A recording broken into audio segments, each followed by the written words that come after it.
அடர்ந்த காட்டில் கொக்கு என்ற குறும்பான குட்டி குரங்கு ஒன்று இருந்தது. கொக்குக்கு மரத்துக்கு மரம் தாவுவதை விட மற்றவர்களை கிண்டல் செய்வதுதான் மிகவும் பிடிக்கும். அது எப்போதும் யாராவது செய்யும் தவறை சுட்டிக்காட்டியே சிரிக்கும். அன்றைய தினம் ரவி என்ற தடித்த கரடி தனது குளிர்கால சேமிப்புக்காக மிக இனிப்பான பெரிய ஆப்பிள் பழம் ஒன்றை கொண்டு வந்தது. அந்த ஆப்பிள் மிகவும் பளபளப்பாகவும் பார்ப்பதற்கே சுவையாகவும் இருந்தது.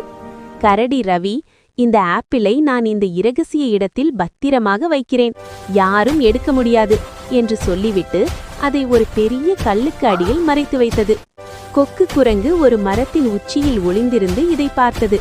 ஹஹா, இவ்வளவு பெரிய கரடிக்கு இரகசிய இடம் என்றால் ஒரு கல்லுக்கு அடியிலா? நான் இதை பார்த்து சிரிக்கிறேன் என்று கத்தியது. ரவி கரடிக்கு கோபம் வந்தது.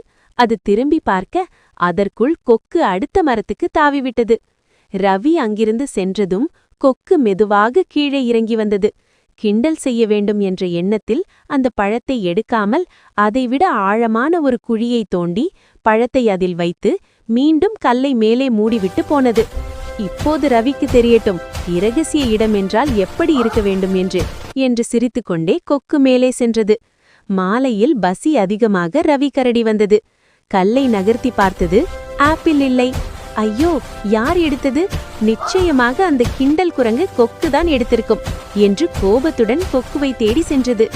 ரவி கோபமாக வருவதை பார்த்த கொக்கு பயந்து போய், நான் எடுக்கவில்லை ரவி, நான் உன்னுடைய இரகசியத்தை இன்னும் இரகசியமாக்கினேன், அவ்வளவுதான் என்று நடுங்கிக் கொண்டே சொன்னது. என்ன செய்தாய் என்று ரவி கேட்டது. கொக்கு ரவியை கூட்டிக் கொண்டு வந்து, பார்த்தாயா, நீ வைத்ததை விட நான் ஒரு அடி ஆழத்தில் வைத்தேன் என்று சொல்லி குழி தோண்டிய இடத்தை காட்டியது. ரவி கொக்கு சொன்ன இடத்தில் தோண்ட ஆரம்பித்தது.